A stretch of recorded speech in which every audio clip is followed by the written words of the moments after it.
Bonjour, nous voici ici pour vendredi 23. Alors, nous avons un beau jeu.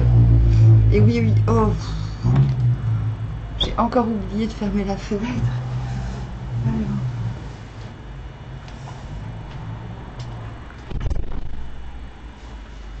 Oups. Hop. Donc je disais, nous avons là un très très beau jeu.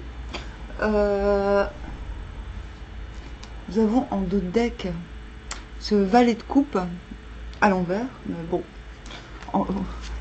c'est le vice versa, donc aversa. Nous voyons quelqu'un, en fait, un personnage qui libère, enfin bon, non, on ne sait pas trop si le poisson il va de la coupe à l'océan. Ce qui présuppose une extrême, non pas timidité, mais une extrême réserve, due à mon avis à une certaine vulnérabilité à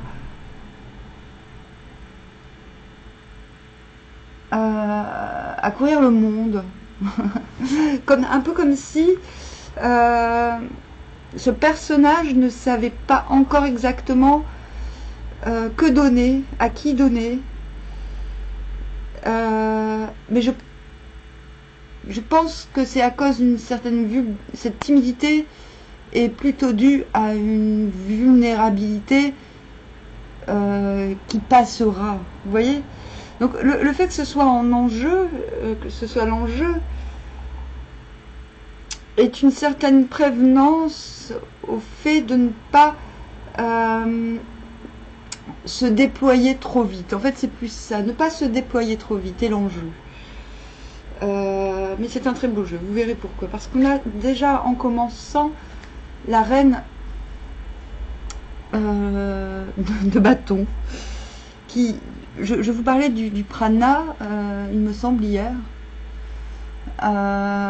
C'est la personne qui justement est capable de se nourrir intuitivement, corporellement, et de renourrir à son tour tout ce qui se passe dans l'atmosphère.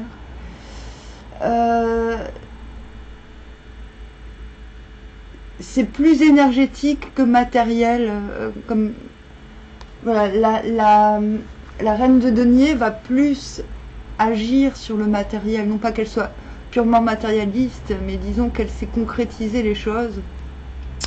Elle, vous la voyez, elle a les yeux fermés, ce qui prédomine une extrême connaissance des flux énergétiques et une extrême conscience aussi.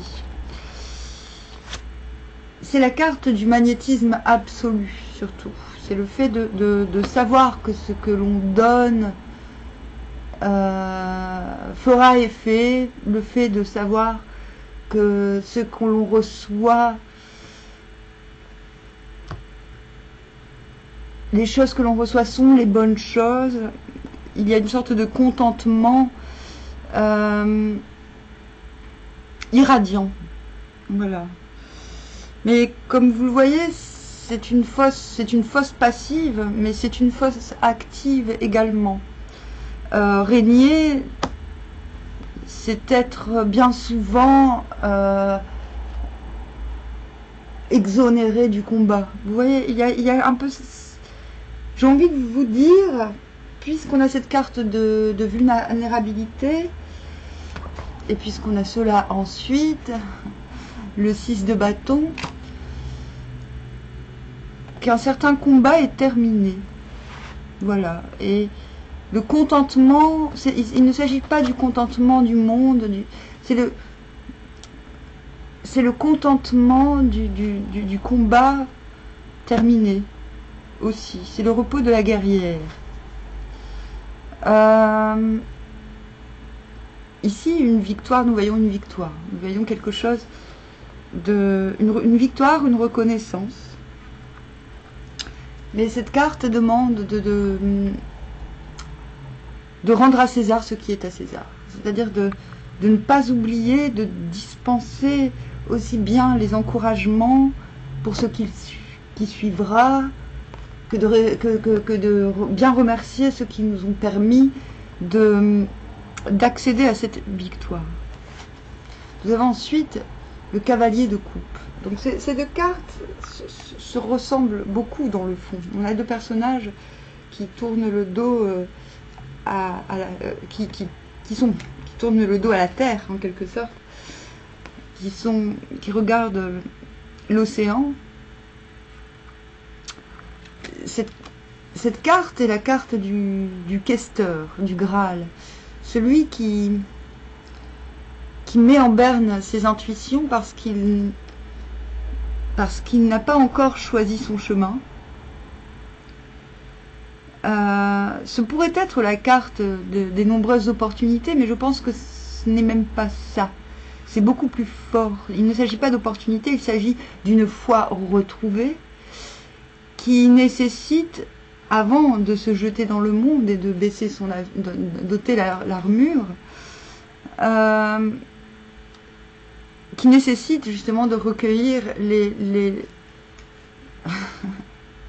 guidances ou les poussières d'étoiles un petit peu dans sa coupe. Il tend la coupe aux étoiles, ce gars, vous voyez. C'est je suis conscient que ma responsabilité, en quelque sorte, de cavalier nécessite que je me mette, non pas en repos, mais dans le sens de dormir. Nécessite que je me mette en observation avant de reprendre la route. Il y a une idée de renouveler aussi ses intuitions. Le crabe est un animal très intuitif qui, pour le coup, est statique, ne semble ni aller vers un endroit ni vers un autre. Ils sont liés. Donc je ne dis pas que ce personnage n'est pas intuitif, sans doute l'est-il, mais si victoire il y a, si renouveau il y a, si... Il est nécessaire de purger quelque chose du passé récent avant de reprendre la route. Et le cheval a les pieds dans l'eau. Les pieds dans l'eau, les bains de pieds, ça me fait vraiment penser à cette idée de se réaligner. C'est de grandes possibilités arrivent soudainement, de possibilités, je n'ai pas dit d'opportunités. Et les énergies demandent de ne pas se jeter tout de suite à la prochaine étape. Vous voyez, je vais recouvrir avec Aliaske. Mais je ne peux pas, puisque... Ah si, je peux. Je le peux. Alors... je vais faire un petit tableau Aliaske.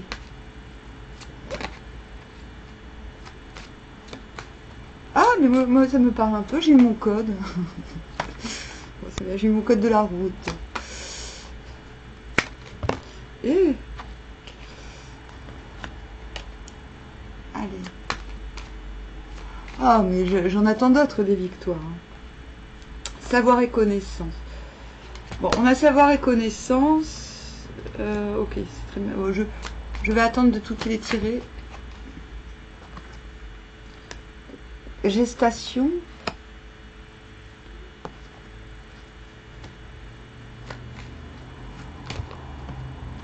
Oh, c'est la carte d'un certain épanouissement. La foi. Ah, la prison, porte de prison. Savoir ce qui est ouvert, savoir ce qui est fermé. Hop, ce qui est fermé. Et, oh, Oh, oh, oh, oh, oh. Oh. Bon, en 2 decks, nous avons une flèche, vous voyez, qui va vers le haut. Ah, on a deux decks. On a la carte du triomphe et de l'élévation. Je vais quand même vérifier ça parce que ces cartes sont très intuitives, mais les explications sont très concises. Élévation, évolution bénéfique, ascension grimpée. Et 21. Triomphe, par 2 fois. Grande joie, bonheur, grand soleil, épanouissement, victoire. Bon.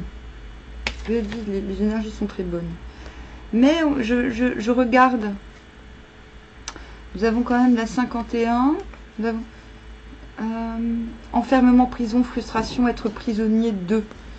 Sur le savoir et la connaissance. Oh, oh, oh.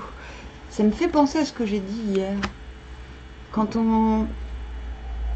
Sur le tirage d'hier, atemporel.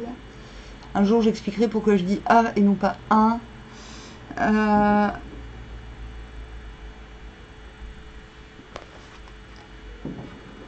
C'est intéressant d'avoir l'emprisonnement, le savoir et la connaissance sur cette dame de bâton. Je vous ai dit qu'elle était passive-active. Il y a une forte invitation à se désengager de ce qui a été accumulé. Je vois vraiment cette carte, ce message positivement.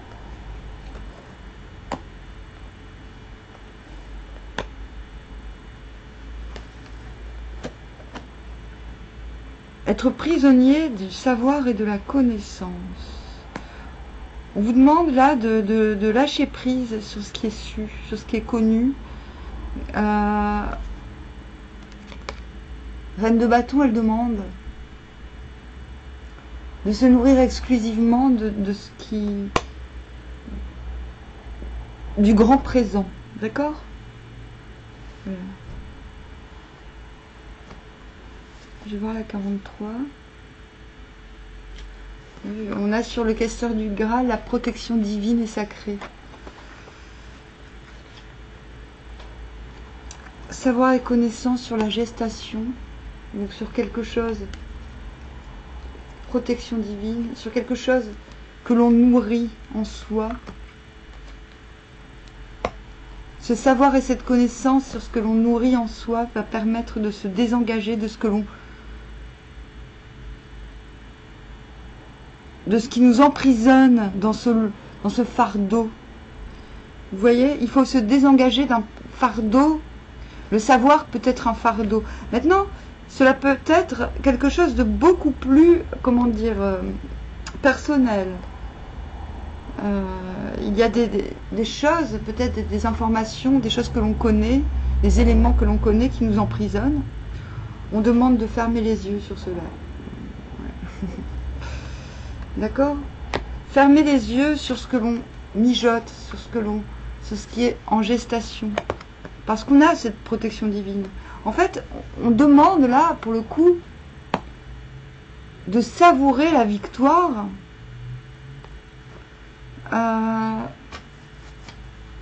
De fermer les yeux sur ce qui nous a emprisonnés, sur ce qui pourrait nous emprisonner, sur ces connaissances qui nous emprisonnent parce qu'elles nous heurtent ou parce qu'elles nous dérangent ou parce qu'elles nous obsèdent. Vous voyez ?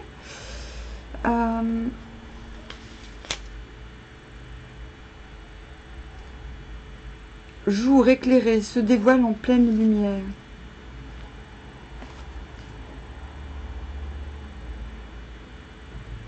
Waouh, il y a l'homme, il y a l'œil, le fait de fermer l'œil sur quelque chose, fermer les yeux sur ce qu'il s'est passé, fermer les yeux. Oh, c'est fort. On ferme les yeux sur quelque chose qui nous a emprisonnés. Il y a un passage de cap, quelque chose de victorieux.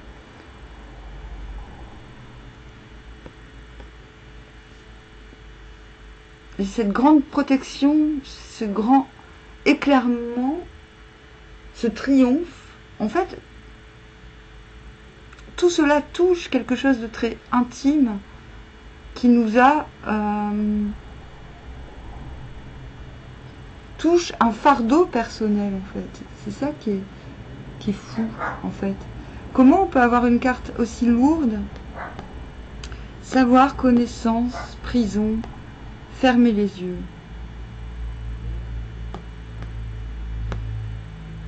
Gestation, protection, illumination, triomphe. Vous voyez ce que je veux dire?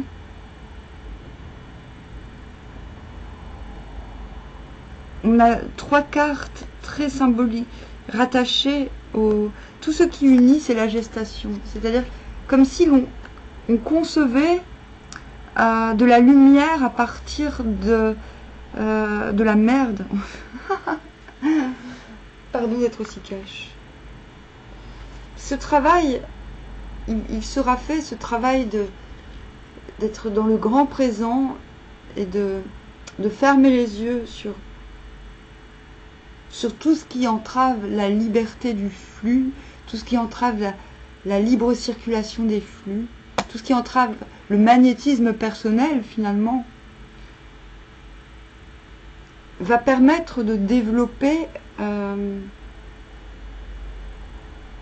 retour au monde triomphant. Maintenant, il est en dos de deck le triomphe, donc je ne pense pas, demain les choses vont s'éclaircir, la protection, un sentiment de protection va nous envahir, mais je ne conseille pas je ne dis pas qu'il faut se taire, qu'il faut être suspicieux, méfiant, non, je dis juste qu'il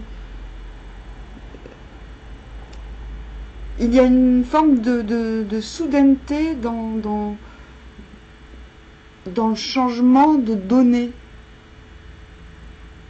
On passe du noir, même si j'aime beaucoup le noir, peu importe, ce n'est pas péjoratif, mais on passe de l'obscur à la lumière de façon très subtile, non violente. Et il me semble qu'il va falloir, c'est quand même la carte de la canalisation absolue, qu'il va falloir un peu de temps pour le propager. C'est ce qui est indiqué avec ces cartes de réserve. Je vais tirer le méchant tarot. C'est le keeper. Nous avons la mauvaise santé.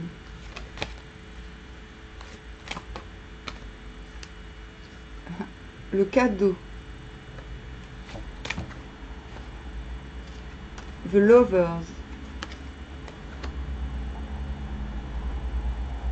En dos de deck, un message of concern. Donc une information qui trouble. Donc c'est le dos de deck, c'est l'enjeu. Donc c'est ce qui nous explique pourquoi il y a une certaine retenue. D'accord? Pourquoi il y a une certaine retenue? Voilà. Quelque chose va permettre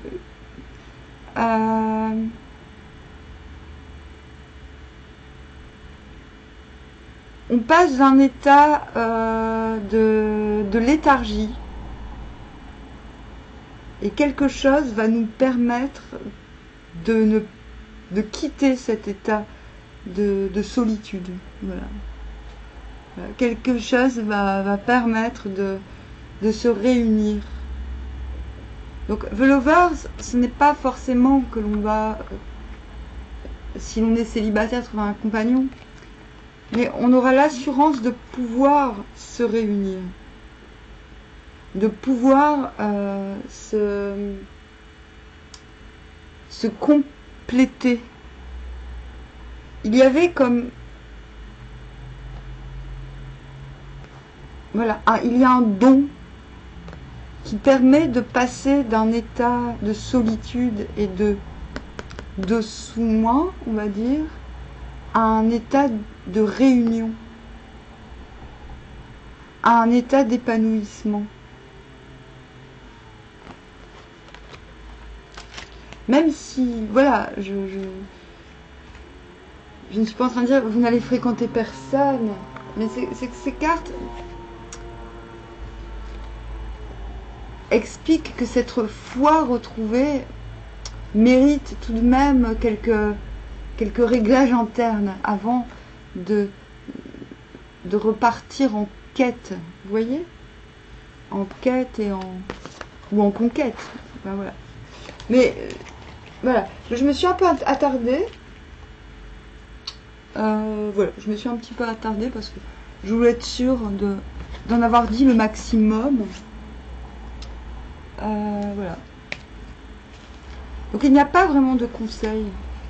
Alors, ah si, bah, je vais quand même tirer le viking.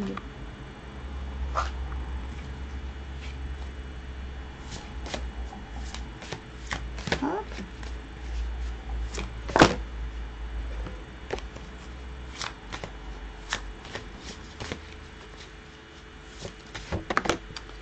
La rencontre. Ah, c'est pas la rencontre, c'est venir à la rencontre. Hexagramme 44, c'est ça. Il faut prendre de sages précautions devant un élément nuisible. De bonnes relations sont nécessaires.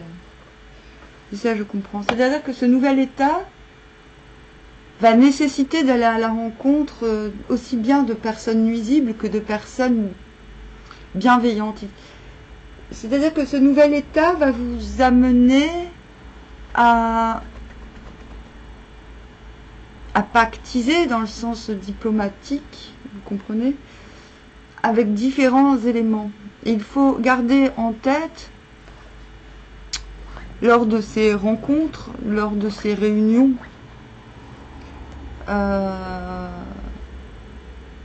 obligatoires, elles ont un caractère obligatoire en fait.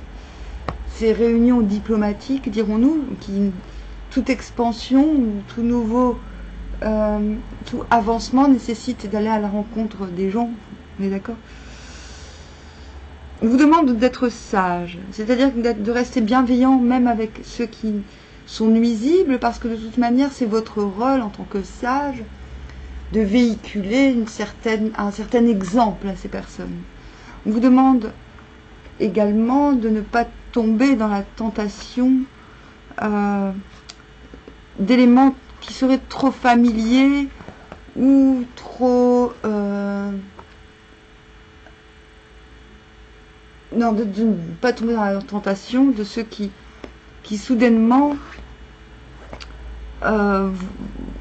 pour une raison X ou Y, vous trouverez soudainement séduisant. Cette carte montre le risque d'attirer à soi des gens profiteurs. Voilà. Mais vous aurez cette carte demande d'avoir la sagesse, d'aller tout de même à la rencontre de ces personnes, même si vous en avez conscience, parce qu'il faut œuvrer avec tout le monde. Le sage œuvre avec tout le monde, quand il en a la force. Et là, justement, on vous dit que vous n'en avez pas vraiment la force, mais il faut vous préparer à cette sagesse, puisque visiblement, il va falloir y aller. Ok? Bon. Sur ce, je vous dis à bientôt.